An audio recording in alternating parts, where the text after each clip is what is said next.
O problema é que isso assustava mais do que conquistava as pessoas. Você acha bonito vendo agora os cortes no... Eu entendo, claro, pode ter pessoas que na época se assustaram assim um pouco, falaram, nossa, esse cara ele fala muito firme e tal, claro. Mas ao ponto de falar que esse cara dava medo, pelo amor de Deus. Tudo que o Dr. Enéas sempre defendeu, sempre fez sentido, até hoje, sempre fará, porque é a verdade. E sempre será descredibilizado. Fala aí, campeões, vídeo novo começando. E antes, já deixa aqui seu like e se inscreva no canal para não perder nenhum vídeo novo. Bora pro vídeo. Olá, meu eletrocardiograma, olá, minha bomba atômica, seja bem-vindo a mais um episódio desse canal aqui. Eu sou o sobrevivente e lê essa notícia aqui da BBC News Brasil comigo. O retorno de Enéas, ícone da extrema-direita e herói do Bolsonaro. Outra notícia, acreano, Enéas Carneiro pode virar patrono da eletrocardiografia no Brasil. Projeto tramita na Câmara. Temos aqui também porque é preocupante a devoção da direita liberal conservadora a Enéas Carneiro. E por último, uma notícia de 2007. Morre no Rio o deputado federal Enéas Carneiro. Morreu por volta das 16 desse domingo, o deputado federal Enéas Carneiro, PR, ex-prona, com 68 anos, no Rio de Janeiro. Com isso, voltando aqui para o nosso mapa mental, eu quero conversar com você sobre o Enéas. Só que eu quero conversar com você de uma forma que eu nunca vi ninguém tratando aqui no YouTube. Porque ou você vê as pessoas mamando o Enéas, dizendo que ele, meu Deus, ele salvaria o país, e ao mesmo tempo a gente vê gente criticando o Enéas, dizendo que ele seria terrível. Então a minha proposta com você é a gente conversar sobre o Enéas de uma forma um pouco mais equilibrada. A gente vai ver as coisas positivas dele, as coisas negativas dele, e a gente vai revisitar um pouco a memória daquele cara que, para muitos, seria o melhor presidente que o Brasil já teve. Então vamos lá. O Enéas Carneiro, ele não era apenas um político. Já começo dizendo o seguinte, do meu ponto de vista, Dr. Enéas seria o melhor presidente desse país. O melhor. Isso significa, Xandão, então, que ele salvaria? Não. Pelo contrário, não. Nem Getúlio Vargas conseguiu fazer isso. Mas ele seria, o Dr. Enéas seria o melhor. Do meu ponto de vista, seria melhor que o próprio Getúlio Vargas. Inclusive, se o Dr. Enéas, ele seria sem dúvida o melhor. Sem dúvida, sim. Eu não tenho dúvida quanto a isso. E não era nem por conta da questão do preparo intelectual dele. Não é isso daí, é porque ele era um homem compromissado com a verdade. E é isso que falta nessa turma aí. Então. Santos mandou R$5. Agora, salvar não tem isso de salvar. Xandão. Não Deus tem. abençoe. Estou Inclusive, eu acredito que muitas coisas dariam errado, sem dúvida. Tornar alguém de respeito seria bem complicado.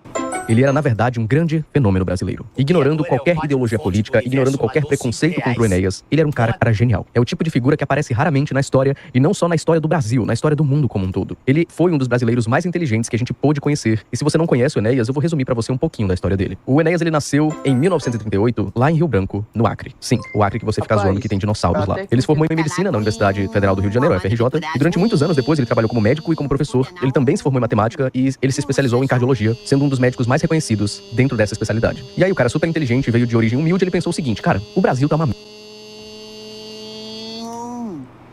Eu estou acostumado a falar em 30 segundos. Quero ver como a senhora responde em 30 segundos. Vou dividir o tempo em 3 perguntas. Não, não é possível, é uma pergunta só. A senhora escolhe qualquer uma das 3, senhora, seu gosto. Eu quero que a senhora me responda qual o maior problema do ponto de vista de índices de bem-estar social, do seu ponto de vista, como resolvê-lo. A senhora escolhe sobre a potamografia de São Paulo, os problemas dela decorrentes para o município, qual a solução que a senhora propõe. Eu não estou sorrindo, Ana Marta, estou lhe perguntando. A terceira é uma pergunta bem simples, se a senhora souber. Por favor. Qual é a composição, senhora, do ar atmosférico de São Paulo? Ela não sabe nenhuma das 3.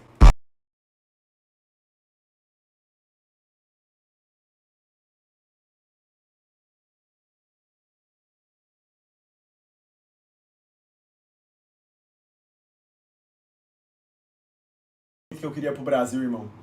Seria o melhor de todos, com certeza. Cara, totalmente embaçado, né, velho? Merda. Então eu que estudei bastante, eu que cheguei num nível intelectual interessante, eu acredito que eu posso fazer a diferença no Brasil. Então nos anos 80, ele inconformado com o rumo que o país estava tomando, ele decidiu finalmente entrar pra política. Para isso, lá no final dos anos 80, quase 1990, já ele fundou o PRONA, que é o Partido de Reedificação da Ordem Nacional. E junto com a criação do partido, ele disputou... Até o nome, né, do partido, né, é um partido forte, de nome forte. PRONA. Não é essas bosta PT, PSDB, PT do B. PC da mãe do Lula. Cara, PRONA, PSOL, olha essas merda. PRONA. Até o nome era Partido de Reedificação da Ordem Nacional. Olha isso, irmão. A imposição base disputou a presidência pela primeira vez nesse ano. O mais interessante do Enéas é que, diferente dos outros candidatos que tinham muito tempo de tela na TV, o Enéas ele tinha apenas 15 segundos na maior parte das vezes. E nesses 15 segundos ele falava tudo rápido, tentando passar a mensagem dele, e finalizava tudo com "Meu nome é Enéas". Você vai ver aí alguns vídeos em que ele fala isso. E o mais engraçado é que o Enéas era o terror dos jornalistas, mas não porque ele era agressivo, não porque ele não queria se expressar, mas porque ele tinha uma capacidade argumentativa absurda. Além do senhor, quem mais presta no país, doutor Enéas? Mas que maneira inteligente do senhor me lançar contra a população. Veja bem, é uma maneira extremamente inteligente, que caracteriza o que eu vejo nos seus escritos, quando vez por outra leio. Aliás, escritos interessantes no seu jornal. Veja o senhor, eu não fiz nenhuma apologia aqui, veja, de ser eu a única exceção. Eu disse no quadro de candidatos à presidência da República. Vamos botar um ponto exatamente em cima do i. No que está, no que chegou como candidaturas à presidência da República, eu não vejo nada que me impressione, por favor. Mas é claro, eu não disse que não há indivíduos. O senhor quer saber onde há um número enorme de indivíduos de valor gigantesco, fora da política. As Forças Armadas. Fora da política, não necessariamente. As Forças Armadas... Sai fora, Pedrão, vai tomar tapa na orelha. Eu leio só alguns dos seus escritos, não leio todos que eu tenho. Mas veja bem, há uma reação natural dos senhores, porque os militares se caracterizam por uma coisa chamada ordem, disciplina, respeito, coisas de que eu gosto também. Agora, nós não, nós queremos a desordem. Olha, os senhores, a imprensa, ela se caracteriza e ela vive, ela se nutre do escândalo, perdoe. Médicos, colegas meus, fazem trabalhos extraordinários no Brasil. Isso não é notícia. Notícia é o estuprador de menores. Ele vai pra página da revista Veja, vai pra capa da revista Veja. Você tá falando tanto da revista Veja? Eu citei 2 vezes. É o órgão de maior poder de penetração, né? Ué, não é o órgão. O dia desse, um senhor dele ligou pra mim que fazia entrevista. Eu falei, não, eu faço entrevista com o senhor com gravador, com qualquer órgão. Por quê? Porque eu não acredito, ué. O senhor distorce dessa matéria que o senhor tem na mão, coisas que eu não disse aí. Quando ele me perguntou, eu disse, é verdade, eu disse. Não tem por que mentir. Mas há coisas. E o senhor vai dizer assim, reaja. Daqui a 6 meses vira retratação, quando tudo já acabou. Doutor Enéas. O cara sabia colocar jornalista no chinelo. E aí, claro, tem muita gente que encara isso como algo ruim, mas era uma característica dele. Só que diferente do que muitas pessoas pensam, o Enéas ele não foi tão bem nas eleições presidenciais. Ele participou de 3 eleições, a de 1989, a de 1994 e a de 1998. Na de 1989, quem ganhou foi o Collor. Ele venceu no segundo turno contra o Lula. A fraude aí, ó. Aqui começou a desgraça total brasileira. Isso com 53,03% dos votos. Já o Enéas, ele ficou em 12º lugar, com apenas 0,62% dos votos. Lembrando, mais uma vez, que o Enéas ele tinha pouco tempo de TV, tá? Então, pra alguém com pouco tempo de TV conseguir 366 mil votos, é muito bom. A gente tem que confessar isso. Mas nem de longe era o suficiente pra ele ganhar a presidência. Já em 1994, quem ganhou foi o FHC. Ele venceu já no primeiro turno, com 54,28% dos votos. E o Enéas ficou em 3º lugar. Ele conseguiu bem mais votos e uma porcentagem aqui de quase 8%. Ele melhorou bastante nessa eleição. Já em 1998, o FHC venceu de novo no primeiro turno, com 53% dos votos. E o Enéas ficou em 5º lugar, com 1,65%. Ou seja, diferente do que muitas pessoas imaginam aqui na internet, o Enéas não teve chance de ganhar a presidência. Ele não chegou perto, mas perto que ele chegou foi em 3º lugar, com menos de 8% dos votos. Então eu deixo isso aqui claro. Por quê? Porque eu vejo muita gente falando que o Enéas não foi presidente por muito pouco, que bastava a população brasileira se interessar um pouco mais. Cara, passou longe. Só que ele conseguiu um ótimo resultado nas eleições para deputado federal. Em 2002, por exemplo, ele foi eleito deputado federal por São Paulo, sendo mais votado, sendo o deputado mais votado do Brasil naquela época. Hoje em dia, se eu não me engano, foi o filho do Bolsonaro que passou dessa meta aí. Em 2006, ele foi reeleito, ele conseguiu novamente ser deputado, só que ele faleceu antes de assumir o mandato. Ele morreu no dia 6 de maio de 2007 por conta de uma leucemia mieloide aguda, que é basicamente câncer no sangue, né, como é leucemia. E aí ele faleceu em 2007, né, só que em 2006 ele foi diagnosticado um ano antes. Ele até fez quimioterapia, mas depois de um tempo ele parou. A doença progrediu rapidamente, provavelmente ele parou pra não... Tá chovendo aí também, Xandão? Não? Sofrer tanto no período final da vida, e aí ele acabou falecendo na casa dele, aos 68 anos de idade. E junto com a morte dele, muita gente que se importava, né, com a história do Enéas, acabou tornando ele uma figura muito reconhecida aqui no Brasil. Mas o Enéas, ele era um gênio mesmo, como as pessoas tentam fazer ele parecer na internet. E sem sombra de dúvidas, o Enéas era um gênio. Ver vídeos antigos dele falando, cara, parece que ele tá falando com o Brasil de hoje ainda. É um sentimento bem incômodo, na verdade. O modelo produtivo do Brasil é extremamente retrógrado. É fundamental para que se possa fazer distribuição de renda que o Estado atue onde pode e deve atuar. Quando eu olho para um produto, qualquer que seja, o preço dele depende de um conjunto de parcelas. Nessas parcelas são incluídos os salários, o lucro do empresário, os aluguéis, os tributos, as taxas de juros e outros fatores. O Estado tem o direito e o dever de intervir em 2 desses elementos, que são a taxa de juros e a tributação. No Brasil, nós vivemos com esses 2 elementos no pico, lá em cima. A tributação é absurda. Quando qualquer pessoa compra um quilo de feijão mais da metade do preço, Detalhe, isso aqui corresponde ao Brasil de hoje, né? Essa entrevista, sei lá em que ano foi, mas dá pra ver que isso não mudou no Brasil. A gente continua, cara, com o governo metendo imposto em tudo. Um montante que é superior à metade corresponde a impostos. Por outro lado, as taxas de juros nossas são extorsivas, juros reais. Haja vista o que ocorreu agora na implantação desse plano e ninguém comenta. Não sei se por ignorância ou por alguma razão específica. Quando o plano foi implantado, chamado Plano Real, a taxa de juros foi de 8% ao mês, o que representou um desvio de verba do setor produtivo, de todos que produzem para especulação, 8% sobre 57 bilhões de dólares, valor da dívida ativa. Isso deu mais de 4 bilhões de dólares em um mês. Só se pode pensar em distribuição de renda, quer dizer, acabar com a miséria, primeiro, se mudar o modelo produtivo, se mexer nessa maneira de fazer preços. Enquanto não se mexer nisso, qualquer plano é fadado ao insucesso. É evidente que, atuando nesses fatores, o Estado pode fazê-lo poder... E até hoje ninguém fala sobre isso. Ninguém toca nesse assunto. Esses caras que estão aí na mídia toda hora falando abobrinha, os tais economistas, tudo farsa. Ninguém fala sobre isso. Se há imediatamente investir em produção, aumentando a produção, aí sim a inflação cai. Mas não cai artificialmente por 1, 2 meses até a eleição, mas cai depois. Cai consideravelmente. Caindo a inflação, aí sim, o empresário pode produzir mais. Ele ganha menos, o markup diminui, quer dizer, a taxa de lucro dele, que ele ganha no produto, mas ele vende mais. Aí... Enfim, deu pra entender o quanto ele é bem inteligente e o quanto ele sabe utilizar as palavras da forma correta. De forma não só a convencer, mas até mesmo a encantar quem escutava. Essa capacidade argumentativa do Enéas era bem interessante. Isso destacava demais ele em comparação com um dos adversários dele, por exemplo, que era o Lula. Só que ao mesmo tempo que o Enéas era genial, ele era considerado um doido varrido. Isso no bom e no mau sentido, porque o grande foco do Enéas era transformar o Brasil em uma potência mundial. Ele defendia bastante o desenvolvimento da energia nuclear, algo que na época parecia absurdo, só que hoje faz total sentido. Alguns países... Não é que hoje faz total sentido, sempre teve total sentido. Sempre. Qual que é o problema então? Uma coisa chamada mídia. A mídia consegue descredibilizar, demonizar ou enaltecer as coisas mais absurdas ou não. A mídia, irmão, ela é tão poderosa que ela pode pegar o cara mais satânico da pior estirpe, colocando a musiquinha certa e fazendo a propaganda certa, esse cara vira um ídolo nacional. Você entende isso? Então sempre foi colocado na mente das pessoas, até hoje, inclusive, que bomba atômica quer dizer guerra. Ah, meu Deus, ele tá falando que tem que ter bomba atômica, ele quer fazer guerra, a gente vai morrer. Jonathan mandou R$5. Tem gado que até hoje pensa. Salve super. Entendeu? A mídia nunca explicou, nunca favoreceu as explicações do Dr. Enéas, o motivo pelo qual o Brasil deve ter a bomba atômica. Não existe mais saúde. Nunca explicou geopolítica. A mídia nunca conscientizou as pessoas. Pelo contrário, ela sempre fez lavagem cerebral, só mentira, mentira, mentira. E demonizou as pessoas, até hoje ela demoniza as pessoas que falam a verdade.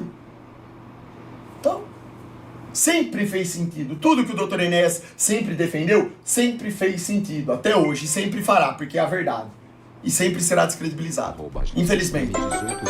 Países como a França e a Rússia usam energia nuclear em larga escala, enquanto o Brasil continua dependente das nossas hidrelétricas e termoelétricas. Então, nesse ponto, o cara se põe feio. Ele era zoado por conta disso. Mas se o Brasil tivesse investido nesse tipo de energia, a nossa realidade seria outra. Outra obsessão também do Enéas era a educação de base. Ele falava que um país só se desenvolve se investir maciçamente em educação. E o engraçado é que ele falava isso não de forma politiqueira, né, no sentido de, no meu governo, nós vamos investir mais em educação. Não, ele falava isso citando argumentos, citando ideias. Ele se apoiava muito também em escolas militares ou na forma militar de lidar com as coisas, principalmente porque ele tinha um governo, a gente vai conversar ainda, um governo mais nacionalista, e isso na época era algo bem diferente. E claro, parece óbvio ter que investir em educação, mas ninguém faz isso. Até mesmo hoje, ninguém faz nada pela educação. Só ficam injetando mais dinheiro ou menos dinheiro com cortes, né, achando que as coisas vão se resolver. Enquanto isso, o cara queria uma educação mais séria, mais rigorosa, com respeito ao professor, ao contrário do caminho de aprovação automática que a gente tem hoje. Sobrevivente, eu tô entendendo tudo, mas eu não conheço o Enéas Sobrevivente. Eu sou apenas um jovem. Quais eram as opiniões do Enéas? Eu tenho que concordar com elas? Eu vou te mostrar. Mas não concorde nem discorde. Absorva primeiro as ideias, reflita um pouquinho, exercite o seu pensamento crítico e depois a gente conversa sobre elas. Mas, por exemplo, a opinião dele sobre pena de morte. Professor Enéas, infelizmente chegamos ao final. Dá 1 minuto para o seu despedido. Contra ou a favor da pena de morte? Perfeito. Eu sou formado em diplomado em medicina. Como médico, eu jamais poderia defender a pena de morte. Como estadista, veja o senhor, em chegando a um cargo desse gênero, o que eu faria, uma vez que essa decisão de uma seriedade extraordinária era algo com consulta à população, medida que já é prevista, sem dúvida. Agora, como homem, eu sou capaz, no momento em que vejo uma criança ser estuprada, eu sou capaz, eu tenho certeza que no momento desse é talvez capaz de matar uma pessoa. Respondi como médico, como homem e como estadista. É uma resposta bem interessante, né? Ele deu 3 pontos de vista diferentes. É a resposta certa mesmo. De 3 papéis sociais diferentes que ele tem. As opiniões dele sobre educação também. O dado mais importante que separa o ser humano, né, de todos os seus irmãos e primos na escala filogenética é o conhecimento. Só o conhecimento liberta o homem. Só através do conhecimento o homem é livre. E em sendo livre, ele pode aspirar a uma condição Recua, Draven. melhor de vida para ele e todos os seus semelhantes. Eu só consigo entender uma sociedade na qual o conhecimento seja a razão de ser precípua que o governo dá para a formação do cidadão. A minha mensagem é positiva, é de que o homem tem que saber, conhecer. Em conhecendo, ele é livre. Muito obrigado a todos, meus amigos. E meu nome é Enéas. Esse chavão dele de E meu nome é Enéas. Tem outro vídeo aqui também sobre educação. O senhor deve ter muito pouco tempo de lazer, mas nas horas de lazer, o que o senhor faz? O senhor tem algum hobby? Lazer é fazer algo diferente daquilo que se faz. Essa é a minha concepção. Sim. Quer dizer, é distrair-se. Sim. E distrair-se e afastar-se daquilo que você vem fazendo. Eu gosto de ler. Sabe? Ler. Sim. É minha diversão predileta, sempre foi. Realmente, vejo o senhor, não há nada a meu ver que dê mais prazer, para mim mesmo, na minha opinião, do que o ato de saber. Quando eu aprendo algo, eu estou melhor do que antes de ter aprendido aquilo. A gente tem também críticas que ele tinha severas à escolaridade do Lula. Em resumo, como o Lula tinha pouco alfabetismo, isso acabava sendo algo que o Enéas batia de frente direto nos debates. O senhor se refere, nos seus pronunciamentos, a uma elite brasileira. Eu quero caracterizar, para que o senhor responda, se o senhor separa elite econômica ou elite intelectual, eu vou dizer por quê. O senhor tem 2 minutos e meio. Eu quero crer que para dirigir um país é fundamental que se tenha preparo. Pelo que ouço e leio do senhor e quando o senhor se pronuncia, eu percebo que o nível de escolaridade do senhor é mínimo. Eu gostaria de que o senhor me respondesse se é fundamental para dirigir... Ok, tá feito. Por mim, pode continuar. Mínimo não. O nível de escolaridade do Lula é 0. Não, o senhor pode concluir. Posso concluir? Um segundo, por favor. É só se, na opinião do senhor, é ou não fundamental deter nível de escolaridade mínimo, preparo, ou seja, se não basta apenas conhecer o fato, ou se é fundamental também saber como resolvê-lo. Essa é a pergunta. A única coisa que eu quero responder é dizer ao nobre candidato de que é muita ignorância querer confundir capacidade política, capacidade administrativa ou sensibilidade política de como tomar decisões em benefício da maioria com curso superior. Porque se fosse assim, o Brasil não estaria nessa situação. Ele e Lula já se bateram já muitas vezes, inclusive depois dos debates. Claro, se bateram ideologicamente, né? Não fisicamente. Ele também era alguém que incentivava muito o nacionalismo, aquele desejo de amar o próprio país, aquele desejo do país... O mesmo discurso de sempre do Lula, só fala abobrinha. Ser independente, de ser uma grande nação. E muitas vezes isso era feito de piada, chegava a ser triste. Mas claro, junto do nacionalismo vinha críticas também em relação ao fascismo, coisas que a gente vê sendo usadas como xingamento bem frequente atualmente. A nação brasileira está sendo dessangrada. Escolas caindo aos pedaços, hospitais apodrecendo, nosso povo morrendo de fome. Um grande esforço deve ser feito, neste momento, em prol da unidade e da salvação nacional. É hora de unir, não de desunir. Vamos nos unir todos nós, cidadãos comuns da nossa terra, que estivemos até agora observando a história. Vamos nós mesmos fazer a nossa história. Vamos unir, portanto, rua com rua, bairro com bairro, cidade com cidade, estado com estado, todos falando a mesma língua, a língua de uma grande nação, próspera e rica, que será a maior nação do mundo no século XXI. É preciso mudar toda a concepção política atual, a fim de que se possa revigorar, fortalecer, engrandecer e salvar nossa pátria. Meu nome é Enéas. Ele também tinha críticas severas sobre a política, de forma geral. Hoje vou falar de uma figura gliscroide, repugnante, um político profissional. Ele nunca está fora do poder. Para ele qualquer cargo serve. Se perde uma eleição... Tenho certeza que sou o próximo Enéas. C cedilha. C cedilha. E eu também tenho certeza. C cedilha. C cedilha. Que você não serve pra nada. Será ministro daquele que ganhou. Fora das câmeras, todos se abraçam, rindo do senhor que é enganado por eles. Mentem com tanta propriedade e com tanto cinismo que parecem até dizer a verdade. São atores muito bons em um filme de patifaria, onde a miséria é a verdade e a promessa é a mentira. Carreira política é a escola do sorriso falso, da postura hipócrita, das promessas não cumpridas. Hoje deputado, amanhã presidente, volta senador, indo e vindo. Isto é carreira. Ao ser eleito, entrou em um sindicato. Na verdade, o sindicato dos políticos não existe de direito, mas existe de fato. É o mais forte sindicato do país. Meu nome é Enéas. E ele também, por ser bem inteligente, por ter uma cabecinha fora do lugar, né, no bom e no mau sentido, algumas pessoas perguntavam bastante ele sobre questões filosóficas e ficou bem conhecido esse corte dele em relação ao ateísmo. E a Adriana de Ribeirão Preto pergunta se o senhor é ateu. Não. Bom, primeiro a segunda resposta. Não mesmo. Peraí, não. Veja bem, eu passei a vida toda estudando. Desde 8 anos de idade, desde 7 ou 6. Eu não consegui encontrar até hoje nada que me convencesse de que não existe um arquiteto do universo. Não consegui. Eu olho para esse universo e eu vejo de uma complexidade estarrecedora. Nada é simples. Doutor Enéas é exatamente aquilo que eles falam. Pouca ciência te afasta de Deus. Gustavo mandou muita ciência te aproxima, né? Ele Salve sabia. super, tudo de bom pra você e pra irmão. O cara era junto base. Nessa fins dos tempos está chegando. Não é que nem esses caras mequetrefe de hoje em dia, não. Nem uma gota d'água, nem um ato. É a ignorância brutal do ser humano que faz que acha tudo simples. Tudo é extremamente complexo. E eu me curvo diante de uma vontade suprema. Eu creio em Deus. Já bem claro. Bem claro, pra não haver dúvida. Não me pergunte o que é Deus, eu não sou teólogo, eu não sei. Mas eu creio em Deus. E aí você pode estar nessa etapa do vídeo pensando sobrevivente. Eu concordo com tudo que o Enéas falou. Eu concordo. O cara é genial, o cara tem opiniões que eu concordo. O cara seria, um ótimo político. Ele seria um ótimo presidente. Por que você colocou isso no título, sobrevivente? Você colocou Enéas Carneiro era um gênio, mas seria um péssimo presidente. Sobrevivente, isso foi um clickbait. Eu vou te falar, não foi um clickbait. Não foi. Qual o problema com o Enéas, então? É o seguinte, o cara era brilhante, sem sombra de dúvidas. Tudo que eu for falar nesse vídeo aqui a seguir, não é criticando a inteligência do Enéas, ou o brilhantismo do Enéas, ou a sabedoria dele. O cara era brilhante. Só que ele tinha algumas falhas gritantes que prejudicavam a carreira política dele. Por exemplo, ele falava como se estivesse sempre berrando num comício. Sobrevivente, mas qual é o problema do cara falar assim? O problema é que isso assustava mais do que conquistava as pessoas. Você acha bonito vendo agora os cortes no Instagram, no TikTok, no YouTube, mas na época, essa postura... Assustar meu peru. Assustar é meu peru. Tá? Só assustava porque essa porcaria dessa mídia aí fazia com que assustasse. Essa que é a verdade também. Assustar meus ovos. O que tem de susto? O que tem de susto? O ser humano é tonto. O ser humano é micaltrado. Essa que é a verdade. O que tem de susto nisso aqui? Fala pra mim. Isso aqui é assustador? Sou o único candidato a presidente que tem coragem de dizer que o Brasil precisa construir a bomba atômica. Só 5 países no mundo têm o monopólio do poder nuclear, impondo aos outros a humilhação de assinar tratados de não proliferação de armas nucleares. É preciso construir a bomba, não para jogar a bomba em ninguém, mas sim para evitar que alguém jogue a bomba aqui, como os Estados Unidos fizeram com o Japão em 1945. Se o Japão tivesse a bomba, ninguém se atreveria a ter destruído Hiroshima e Nagasaki. Meu nome é Enéas. Toma aí, ó.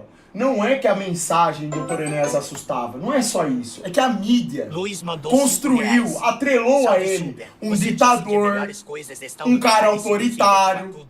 A mídia fez esse trabalho muito bem, tá?